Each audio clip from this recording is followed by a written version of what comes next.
कहानी की शुरुआत होती है 200 दिनों से अधिक समय तक समुद्र में बहते रहने के बाद लकी और बाघ एक द्वीप पर पहुंचे। द्वीप हरे पौधों से भरा था।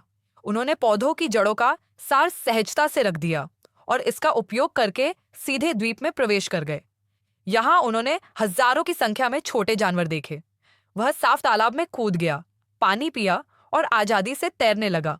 बाघ ने द्वीप पर भरपूर भोजन भी किया। क्या यह स्वर्ग है? लेकिन उसे यह नहीं पता था कि खतरा चुपचाप द्वीप की ओर आ रहा था। उसने पेड़ की जड़ों में एक साधारण सा घोंसला बना लिया था। इस क्षण सभी कष्ट उमड़ पड़े। जब वह पेड़ के पास पहुंचा तो बाघ घबराकर नाव की ओर भाग गया, मानो वह किसी चीज से बच रहा हो। रात को उसे एक बालों वाली मछली ने जगाया। जब उसने तालाब के प्रकाश की ओर देखा तो उसे विभिन्न जानवरों की लाशें दिखाई दी। पता चला है कि रात में झील का पानी अम्ल में बदल जाता है।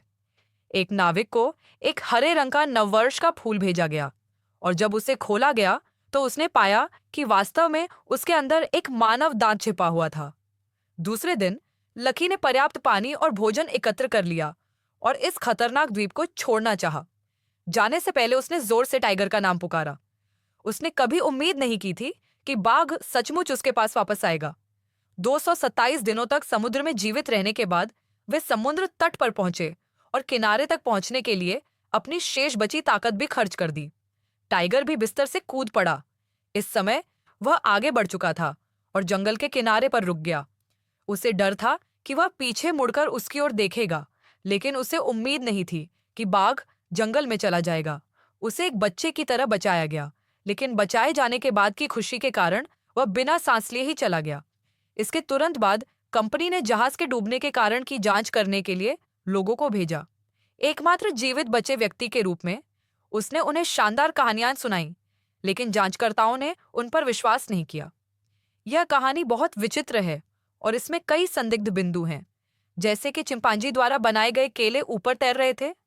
आदमी ने सोचा कि केले तैर नहीं सकते, इसलिए उसने उससे एक विश्वसनीय कहानी बताने को कहा ताकि वे वापस जाकर रिपोर्ट दे सकें। लकी के पास एक और कहानी बताने के अलावा कोई विकल्प नहीं था और इस कहानी में जहाज पर कोई जानवर नहीं था। 4 लोग बच गए, अर्थात नाविक और रसोइया। नाविक जब बिस्तर पर पहुंचा तो उसका पैर टूट गया।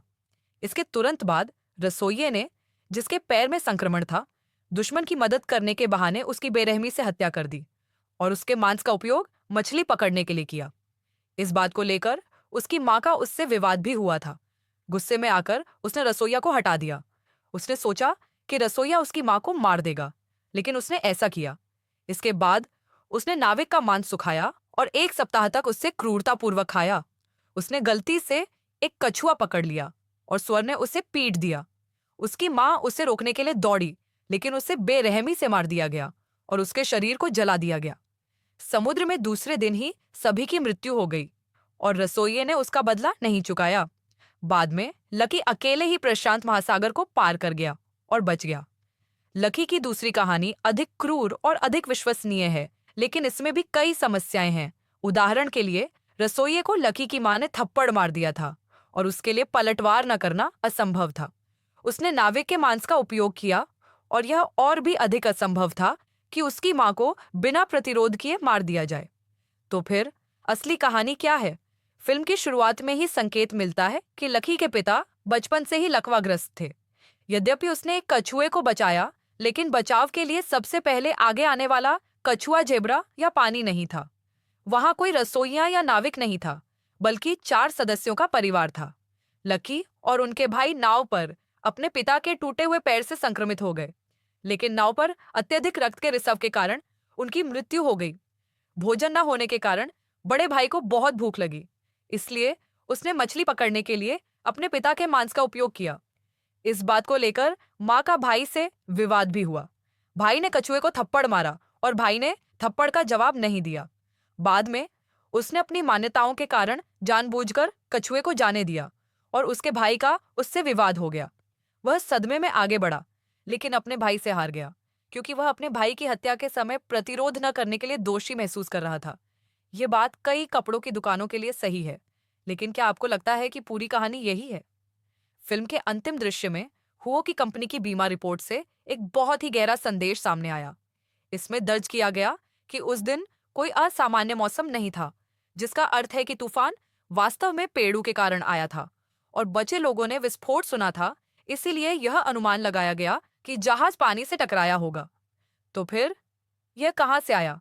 लकी के पिता दिवालियापन के कारण कनाडा चले गए, लेकिन उन्होंने सभी जानवरों को अपने साथ लाने में कोई कसर नहीं छोड़ी, क्योंकि उन्होंने अपने पूरे परिवार और जानवरों के लिए बीमा खरीद लिया था। जब वह वेश्या की तरह व्यवहार कर रहा था, तो उसने देखा कि उसके परिवार ने जहाज पर उपलब्ध कराए गए सुअर के मांस को नीचे रख दिया। केवल लकी का परिवार ही मांस नहीं खाता था। रसोइये ने लकी के पिता से भी झगड़ा किया, क्योंकि उन्होंने छात्रावास उपलब्ध नहीं कराया था। इसके बाद मांस खाने वाले सभी लोग कोमा में चले गए। उसने केले के ढेर में पहले से तैयार सीमेंट का उपयोग जहाज के पिछले हिस्से को उड़ाने के लिए किया और फिर परिवार को जहाज पर चढ़ने दिया, और जो लोग तैयार थे वे जहाज पर भाग गए। मूल योजना कुछ दिनों तक पानी में बहते रहने और फिर चाचा व मां को बचाने की थी, लेकिन तभी तूफान आ गया और सारा भोजन तथा परिवहन उपकरण समुद्र तल में बह गए, जिसके कारण यह त्रासदी घटित हुई।